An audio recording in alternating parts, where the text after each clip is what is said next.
लगाने लगा हूँ। अल्लाह के पाक पैगंबर ने फरमाया, मेरे कमली वाले फरमाया, जो कोई आदमी मस्जिद अक्सा के अंदर दाखिल होता है और वो 5 नमाज़ें अदा करता है, फरमाया अल्लाह ताला उसके गुनाहों को ऐसे माफ कर देता है जैसे उसकी माँ ने आज जना है। एक और हदीस मुबारक सुन लीजिए, मेरे और आपके पाक पैगंबर ने फरमाया, जो कोई आदमी मस्जिद अक्सा के अंदर उसका इंतकाल होगा, बैतुल मुक़द्दस में जिसका इंतकाल होगा, मेरे कमली वाले फरमाया अल्लाह ताला उसको कल क़यामत को पुल सिरात से बिजली की तरह गुजार देगा। एक और हदीस मुबारक सुन लीजिए, अल्लाह के पाक पैगंबर ने फरमाया, जो कोई आदमी दिल के साथ, मोहब्बत के साथ, शौक के साथ बैतुल मुक़द्दस की ज़ियारत करने के लिए जाएगा, मेरे पाक पैगंबर ने फरमाया जन्नत के अंदर अंबिया उसकी ज़ियारत करेंगे। एक और हदीस मुबारक सुन लीजिए, अल्लाह के पाक पैगंबर ने फरमाया बैतुल मुक़द्दस के बरकत के हवाले से अल्लाह के पाक पैगंबर ने फरमाया, जो कोई आदमी ईमान और यकीन के साथ बैतुल मुक़द्दस की मस्जिद अक्सा की ज़ियारत करेगा, फरमाया उसको 1000 शहीदों का सवाब मिलेगा।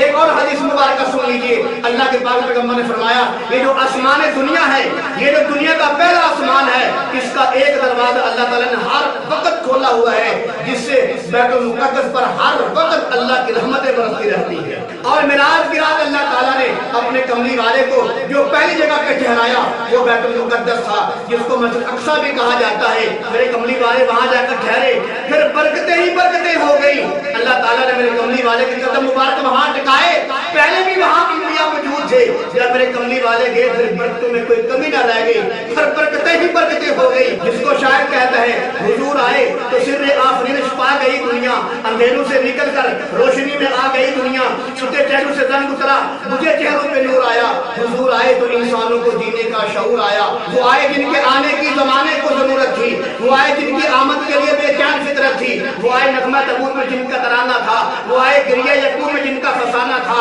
वो आए जिनकी खातिर मुस्तरिद थी बात के बता, वो आए जिनके कदमों के लिए काबा तरसता था, वो आए जिनको हक ने दोस्त की खलवत में पाला था, वो आए जिनके दम से अर्श आदम पर उजाला था।